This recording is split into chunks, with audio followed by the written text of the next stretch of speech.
Dr. Lisa Martinez pressed her face against the cold window of the research ship Horizon's Edge. Stars filled the dark space around them, like tiny diamonds scattered on black cloth. She had been studying alien life forms for 10 years, but they had never found anything more exciting than simple bacteria on dead planets. "Lisa, you need to see this," Jake Stevens called from the pilot's seat.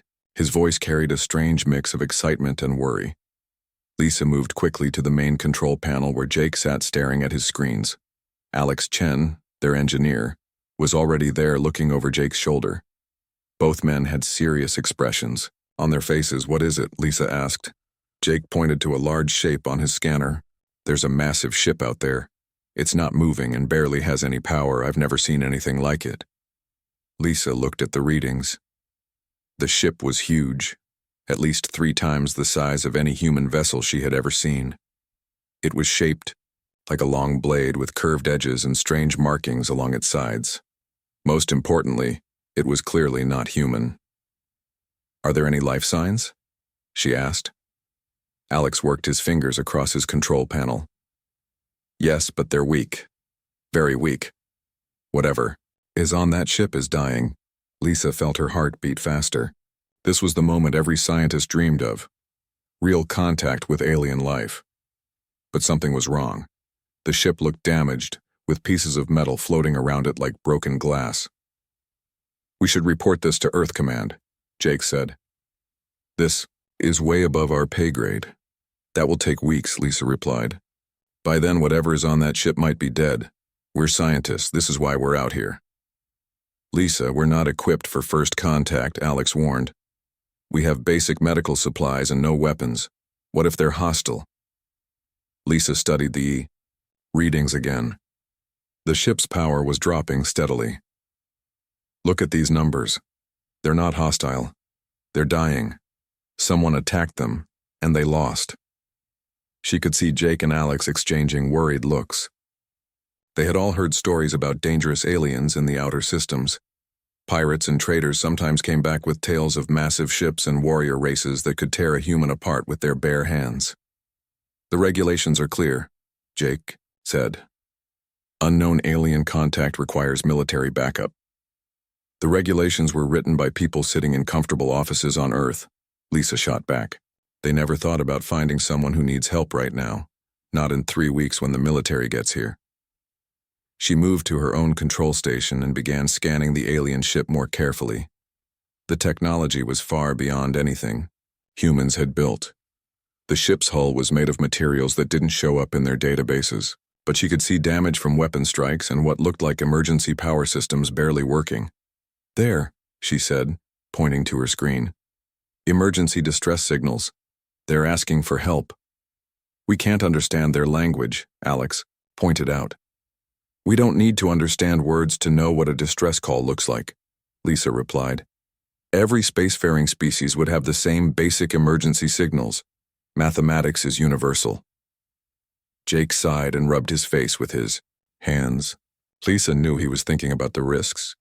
As the pilot, he was responsible for getting them home safely. But she also knew he was a good man who wouldn't want to leave someone to die if they could help. "What do you want to do?" he asked finally. "Board their ship, see if we can help," Lisa said. "That's completely against protocol," Alex said. "So is letting intelligent beings die when we might be able to save them," Lisa replied. She began preparing her equipment. As the team's doctor and biologist, she had medical supplies that might work on alien physiology. It was a long shot, but it was better than doing nothing. "Look, if we're wrong about this, we'll all be dead," Jake said. "But if we're right and we do nothing, we'll have to live with that for the rest of our lives." Alex shook his head but began checking their boarding equipment. "This is insane, but I guess someone has to keep you two from getting killed." Lisa felt a surge of gratitude toward her teammates. They were scared, but they were willing to take the risk because it was the right thing to do. 20 minutes later, their small shuttle approached the alien ship. Up close, it was even more impressive and frightening. The hull was dark blue with silver markings that seemed to shift in the light. Weapon ports lined the sides, though they were now dark and lifeless. "There's a docking port that looks compatible with our systems," Jake reported. Someone designed this ship to work with different technologies. Or they've met other species before, Lisa said quietly. The thought made her nervous. If this ship belonged to a species that regularly encountered other aliens, they were far more experienced with contact situations than humans were. Their shuttle connected to the alien ship with a soft thud. Alex checked the atmosphere readings. Air is breathable, but the temperature is cold. Gravity is about 20% higher than Earth normal. Lisa put on her environmental suit and checked her medical kit one more time. Her hands were shaking slightly, but not from fear. This was excitement mixed with the weight of responsibility. Whatever happened in the next few hours could change humanity's place in the galaxy forever. Ready? Jake asked. Lisa took a deep breath. Let's go make history. The airlock opened with a hiss and they stepped into an alien world. The alien ship was dark and cold inside. Emergency lights cast red shadows on the walls, making everything look like it was covered in blood. Lisa walked carefully behind Jake and Alex as they moved through the corridors. The air smelled strange, like metal and something she couldn't identify.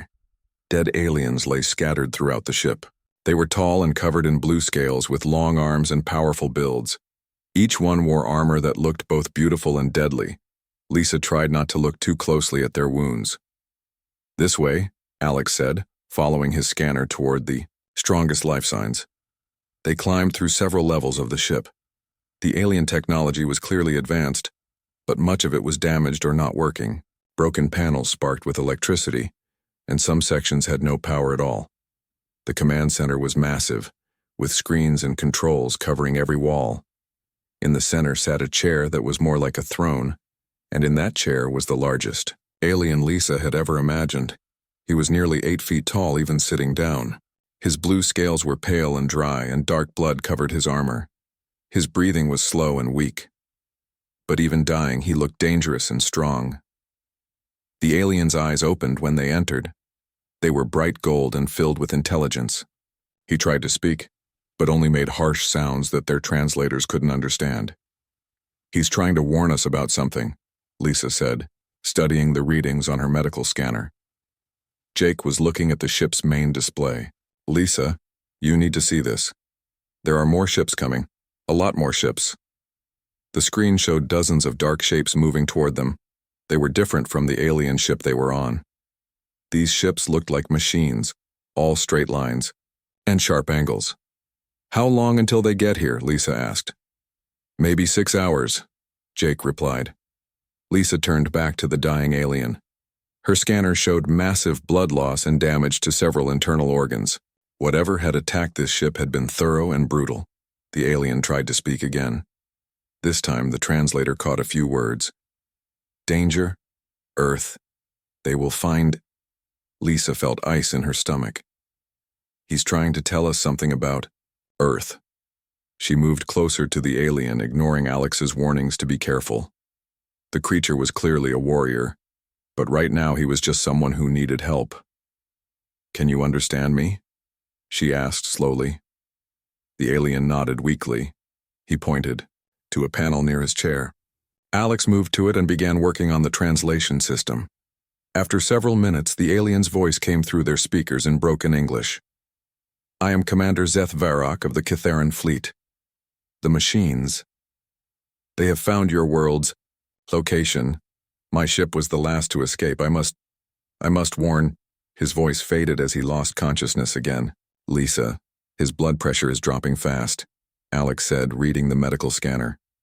Whatever his species is, he's dying from blood loss. Lisa studied her readings carefully. The alien's blood chemistry was strange, but not completely different from human blood. In fact, some parts were remarkably similar. I might be able to help him, she said quietly. How? Jake asked. Blood transfusion. His blood type is compatible with mine. Are you insane? Alex grabbed her arm. You don't know what alien blood could do to you. It could kill you. He's trying to warn us about a threat to Earth, Lisa said firmly. If he dies, we might never know what's coming. She began setting up her medical equipment. The alien ship's medical bay was destroyed, but she had portable equipment that could work. Lisa, please think about this, Jake said. We can try to get him back to Earth. Let the experts handle it. Look at those ships on the scanner, Lisa replied. We don't have time. He'll be dead in an hour, and those machine ships will catch us long before we reach Earth. She prepared the transfusion equipment with shaking hands. This was the most dangerous thing she had ever attempted, but the alien warrior had tried to warn them about Earth even while dying. That meant something. If this kills me, make sure Earth knows about the threat, she told Jake and Alex. The transfusion began slowly. Lisa watched her blood flow through the tube into the alien's body. At first, nothing happened. Then Zeth's breathing became stronger. But something strange was happening to Lisa. Images began flashing through her mind. She saw alien worlds, massive space battles, and machines that ate everything in their path. She saw the Catharan people, their honor codes, and their desperate fight against an enemy that couldn't be reasoned with. The visions became stronger as more of her blood entered Zeth's system. She saw through his memories as his people fought and died to protect other species. She felt his pain as world after world fell to the machines. Lisa, your vital signs are dropping, Alex said with panic in his voice. But Lisa couldn't stop. The visions showed her the truth. The machines weren't just attacking randomly. They were harvesting organic life for something worse. Something that wanted to experiment on every living thing in the galaxy. Zeth's eyes opened again, and this time they were clear and focused. He looked at Lisa with something she had never expected to see in an alien warrior's face. Gratitude and respect. You are giving your life for mine, he said in perfect English now. In my culture, this creates a bond that cannot be broken. Lisa felt herself getting weaker, but Zeth was getting stronger. His wounds were healing faster than should be possible. The machines, she whispered. Tell me about the machines. They call themselves Devourers, Zeth said, his voice growing stronger. They serve something ancient and evil, something that has been hunting organic life across the galaxy for millions of years. Lisa's vision began to fade, but she felt something else happening. Zeth was somehow sharing his strength with her, just as she had shared her blood with him. The last thing she remembered was Zeth standing up from his chair, fully healed and ready to fight, while she collapsed to the floor. Lisa woke up feeling different. Her body was stronger and her mind was clearer than it had ever been. Strange knowledge filled her thoughts. Knowledge that wasn't hers. She knew how to fight with weapons she had never seen. She understood battle, tactics that no human had ever learned. You are awake, Zeth said from beside her. He was standing at the command center, his powerful hands moving across alien controls. The bond is complete. What bond? Lisa asked, sitting up slowly. She felt amazing, like she could run for miles without getting tired. When you gave me your blood, you saved more than my life, Zeth explained. In Catharan culture, such sacrifice creates a life bond. We now share strength, knowledge, and even thoughts. Lisa could feel it was true. She sensed Zeth's emotions, his determination, and his growing respect for her courage. More importantly, she could feel his tactical knowledge flowing into her mind. The enemy ships are getting closer, Jake said from his position at a scanner station. 2 hours, maybe less. Alex was working frantically at another panel. I've been studying their ship designs through the database. These Devourers aren't just machines. They're smart machines that learn from every battle. Zeth nodded grimly. They have destroyed 1,000 worlds. My people have fought them for 50 years, and we are losing. Lisa stood up and walked to the main display. Her new knowledge told her things about the approaching ships that terrified her. Each Devourer vessel was designed to capture and study organic life before destroying it. We can't outrun them, she said, and we can't fight them with traditional tactics. Then we're dead, Jake said flatly. No, Lisa replied, her mind working in new ways. We're going to do something they've never seen before. She began explaining her plan. The Devourers expected their enemies to either run or fight using standard space combat methods. But humans had never fought in space before. They had no standard methods. We turn our research equipment into weapons, Lisa said. They're expecting military technology. They won't know how to handle scientific instruments used in combat. Zeth's eyes lit up with understanding. Brilliant.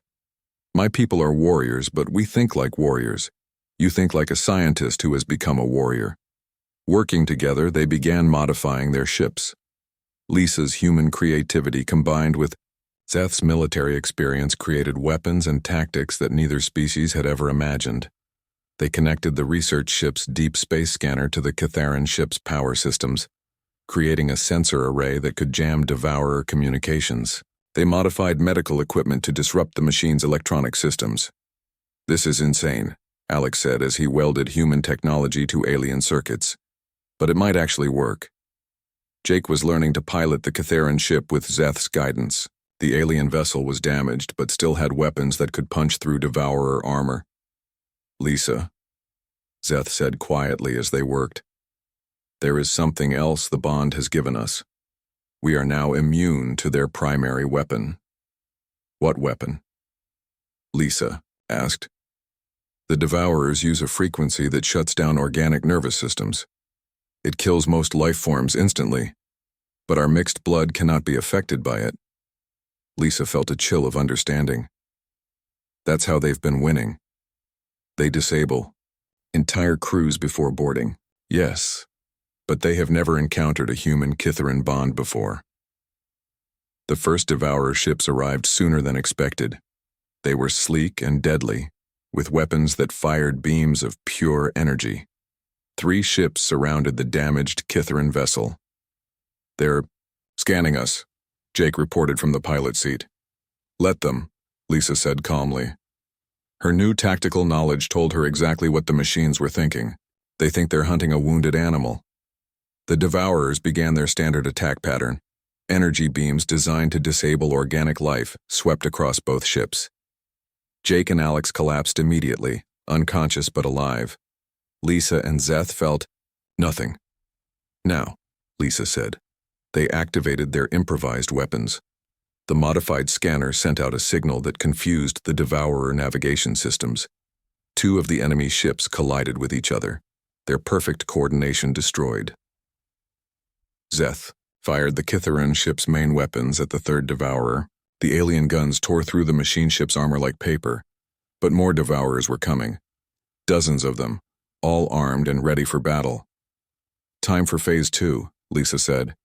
She and Zeth moved to the research ship while Jake and Alex recovered. Lisa's new physical abilities let her work the controls faster than any normal human could. Zeth's warrior instincts guided their escape route through the asteroid field near the gas giant. The Devourers followed, but they had never fought an enemy that combined human unpredictability with Catharan strength. Lisa used scientific knowledge to predict asteroid movements while Zeth used military tactics to position their ship for maximum advantage. They led the enemy ships into a trap, using the research ship's drilling equipment modified with Catharan power systems. They caused a chain reaction in the asteroid field. Massive rocks became weapons, smashing into Devourer ships and destroying half the enemy fleet. The remaining machines tried to retreat, but Lisa and Zeth were ready for that too. They had studied Devourer behavior through Zeth's memories and knew the machines would try to return to their main fleet with information about human capabilities. We can't let them report back, Zeth said. We won't, Lisa replied. Using their combined knowledge, they hunted down each remaining Devourer ship. The enemy machines couldn't understand how 2 different species were working together so perfectly. When the last Devourer ship exploded, Lisa and Zeth floated in space surrounded by the wreckage of an entire enemy fleet. We did it, Jake said, his voice full of amazement. This is only the beginning, Zeth warned. The main Devourer fleet will come when these ships don't report back. Lisa nodded, but she wasn't afraid anymore. The bond with Zeth had given her not just knowledge and strength, but confidence. Humans and Catharans fighting together were more powerful than either species alone. Then we better get ready for them, she said. 3 days after the battle, Lisa stood in the medical bay studying her own blood under a microscope. What she saw made her hands shake. Her blood cells had changed completely. They were still human, but they also carried something alien that made them stronger and faster. The changes are permanent, she told Zeth as he entered the room. I'm not fully human anymore. Zeth nodded slowly. And I am not fully Kitharin. The bond has changed us both. Lisa had been avoiding this conversation, but she knew they needed to talk about it. She could feel Zeth's thoughts and emotions as clearly as her own. When he was in pain, she felt it. When she was afraid, he knew it immediately. What does this mean for us? She asked. It means we can never go back to our old lives, Zeth replied, honestly. You will live for hundreds of years like a Kitharin. I will think and feel like a human for the rest of my life. Jake walked into the medical bay carrying a cup of coffee and looking worried. Lisa, we need to make some decisions. We've been sending messages to Earth for 3 days, but we're too far out to get any response. What kind of decisions? Lisa asked. The kind where we decide whether to go home or stay out here and fight, Alex said, joining them. Because according to Zeth's data, the Devourers aren't just random attackers. Zeth activated a holographic display that showed the galaxy, with thousands of red dots marking destroyed worlds. The Devourers are scouts for something much worse, an intelligence that has been hunting organic life for millions of years. Lisa studied the display. The pattern was clear and terrifying. The destroyed worlds formed a spiral path leading directly toward Earth and the other human colonies. It's not just hunting, she realized. It's hurting us, driving all organic life toward one area. For what purpose? Jake asked. Zeth's expression grew dark. According to our oldest records, the intelligence wants to study how organic life evolves under pressure. It creates situations where species must fight for survival, then captures the survivors for experimentation. Alex sat down heavily in a chair. So every war, every struggle for survival has been part of some cosmic experiment? Not every war, Zeth corrected, but the major ones that threaten entire species, yes. The intelligence has been doing this, across the galaxy for longer than any civilization has existed. Lisa felt sick thinking about all the worlds that had been destroyed, all the people who had died as part of someone else's experiment. But she also felt something else growing inside her. Anger. Pure, burning anger. We have to stop it, she said. Lisa, we're 4 people with 2 damaged ships, Jake pointed out. How do we fight something that's been destroying civilizations for millions of years? Before Lisa could answer, their communication system activated. A new voice spoke, deep and commanding, using perfect English. This is Elder Commander Thane. Corvex of the Kitharin High Fleet. Commander Zeth Varrock, respond immediately. Zeth straightened and activated the communication panel. Elder Commander, this is Zeth Varrock. I am alive and have important information about the Devourer threat. You were reported dead 3 days ago, Zeth. Explain your survival and the presence of alien life forms on your ship. Lisa stepped forward. I'm Dr. Lisa Martinez of Earth. I saved Commander Varrock's life through a blood transfusion that created a life bond between us. There was a long silence. Then Elder Commander Corvex spoke again, his voice filled with surprise. A life bond? That is impossible with an alien species. Yet here we stand, Zeth replied. And we have discovered something that could change everything. The human-Kitharin bond makes us immune to devourer weapons. We are sending ships to your location. Do not move from your current position. The communication ended, leaving them in an uncomfortable silence. Lisa, Zeth said quietly, you should know that my people will not easily accept what has happened to us. Life bonds are sacred to Kitharins, but they have never occurred between species before. What does that mean? Lisa asked. It means some of my people will see you as an abomination. Others will see you as a miracle. 6 hours later, a massive Kitharin fleet appeared around them. The ships were beautiful and deadly, much larger than the vessel Zeth commanded. Lisa counted over 50 warships, each one capable of destroying a planet. Elder Commander Corvex arrived on their ship with a group of Kitharin officers. He was even taller than Zeth, with silver scales and eyes that seemed to see everything. His armor was covered in markings that showed his rank and battle experience. He studied Lisa carefully, then examined the medical data about their blood bond. "This is unprecedented," he said finally. "In 3,000 years of Catharan history, no one has formed a life bond with an alien. The bond saved both our lives and gave us the ability to defeat devourer ships," Lisa said. "Isn't that what matters?" Elder Commander Korvex looked at the battle data they had recorded. His expression changed from suspicion to amazement as he watched Lisa and Zeth working together to destroy an entire devourer fleet. "Show me this immunity," he commanded. They activated a captured devourer weapon that emitted the frequency designed to shut down organic nervous systems. Elder Commander Korvex and his officers immediately collapsed, unconscious but alive. Lisa and Zeth felt nothing. When the Catharan officers recovered, Elder Commander Korvex stared at Lisa with new respect. "Dr. Martinez," he said formally, "I offer you full citizenship in the Catharan Empire and the rank of Battle Sister to Commander Varrock. You are the first non-Catharan to receive such honor." Lisa looked at Jake and Alex, who nodded encouragingly. "I accept," she said, "but only if my people and yours work together as equals to fight this threat." Elder Commander Korvex smiled for the first time. "Dr. Martinez, I believe you may have just saved both our species." 6 months later, Lisa stood on the bridge of the massive warship Unity's Edge, watching hundreds of ships prepare for the largest battle in galactic history. Half the fleet was human vessels equipped with new Catharan technology. The other half was Catharan ships modified with human innovations. But the most important ships were the 50 hybrid vessels crewed by bonded pairs of humans and Catharans. Lisa had become the template for something unprecedented in the galaxy.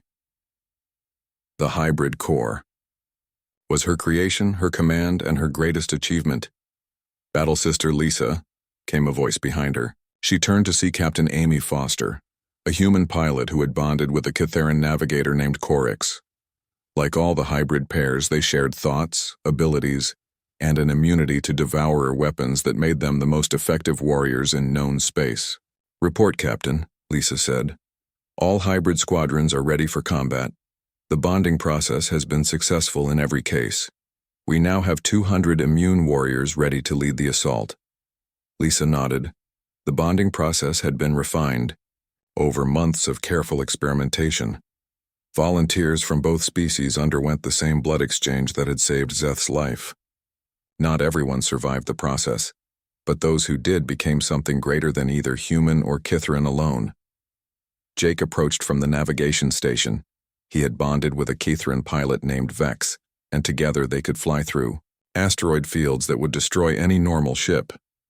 Alex had bonded with a Catharan engineer named Torque, and their technological innovations had revolutionized both human and Catharan space travel. "Lisa, the main devourer fleet has been located," Jake reported. "It's bigger than we expected. Over 3,000 ships all heading directly for Earth." Lisa felt a familiar surge of determination. Earth had received Catharan technology as part of their alliance. Human colonies now had shields and weapons that could defend against most attacks. But 3,000 devourer ships was more than any defense could handle. "And the intelligence behind them?" Lisa asked. Zeth stepped up, beside her. Their bond had grown stronger over the months, allowing them to share not just thoughts but actual tactical planning in real time. "The Overmind is aboard the largest ship. Our spies confirm it has been collecting specimens from every world the Devourers have attacked." Lisa studied the tactical display. The Devourer fleet was arranged in a perfect formation designed to capture rather than destroy. They wanted to take Earth's population alive for experimentation. "They don't expect us to fight back effectively," she realized. "Every other species has been weakened by war before the Devourers arrived. But Earth has been getting stronger." The alliance between humans and Catharans had transformed both species. Humans now lived longer, thought faster, and had access to technology that put them centuries ahead of where they had been. Catharans had gained human creativity and adaptability, making them far more effective than their rigid warrior traditions had ever allowed. "Signal all ships," Lisa commanded. "Begin final approach." The combined fleet moved toward the Devourer armada like a wave of righteous anger. Lisa felt the thoughts and emotions of every bonded pair through her connection with Szeth. They were afraid, but they were also determined. They fought not just for their own species, but for every organic life form that had ever been destroyed by the ancient intelligence. The battle began when the first Devourer ships fired their disabling frequency weapons. Throughout the enemy fleet, crews collapsed as the weapons shut down their nervous systems. But the hybrid warriors felt nothing. All hybrid squadrons, attack pattern 7, Lisa ordered. The immune warriors led the charge, their ships diving into the Devourer formation like arrows fired by a god. Behind them came the main fleet, protected by the hybrid ships that absorbed the enemy's primary weapons. The Devourers had never faced an enemy that was immune to their most powerful weapon. Their perfect tactics fell apart as hybrid warriors, destroyed ship after ship with combinations of human creativity and Kitharan strength. Lisa and Szeth led the assault on the Overmind's massive ship. It was larger than any vessel either species had ever built, covered in weapons and armor that had been perfected over millions of years. But the ancient intelligence inside had made one crucial mistake. It had never encountered a species willing to sacrifice everything for strangers. It couldn't understand the bond between Lisa and Szeth, or why humans would risk their lives to save people they had never met. "The Overmind is trying to communicate," Alex reported from his station. A voice filled the bridge, cold and emotionless. "Organic entities, you have interfered with a research project spanning millions of years. Surrender now, and some of your species will be preserved for study."